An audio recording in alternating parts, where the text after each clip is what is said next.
بالنسبه لهذاك الفيديو اللي كان انتشر على كل مواقع التواصل الاجتماعي ودار ضجه كبيره بخصوص العرقله الموجوده، الحمد لله تم التحرك على اعلى مستوى، وان كانت هناك تعليمات لرئيس الجمهوريه وتم اتصال بي شخصيا من الوزير الاول وتم استقبالي، وكنت شرحت العراقيل وشرحت كامل المعطيات.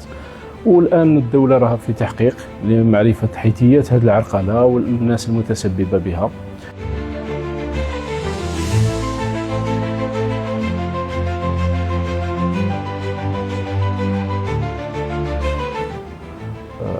المصنع هذا هو حديث النشأة، وليعتبر من المشاريع الأولى في الجزائر وإفريقيا لصناعة قطع غيار السيارات العالية الدقة.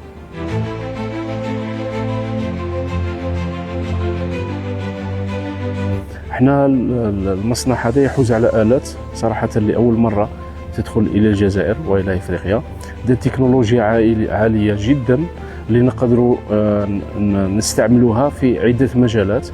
احنا المصنع هذا نقدروا نوظفوا 200 عامل في المرحلة الأولى، ونقدروا نمشيو نفوتوا 600 عامل اللي كنا هضرنا عليها من قبل.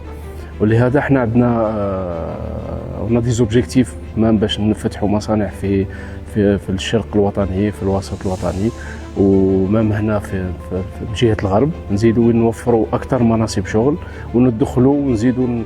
ندخلوا في قطع غيار مختلفة سواء في مجال السيارات أو الطائرات.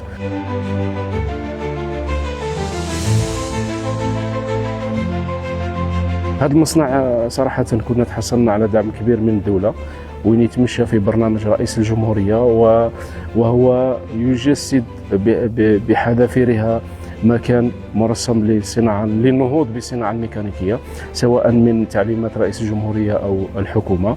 المصنع هذا تحصل على دعم كبير على كل حال، سواء من الامتيازات الجمركية والضريبية، إضافة إلى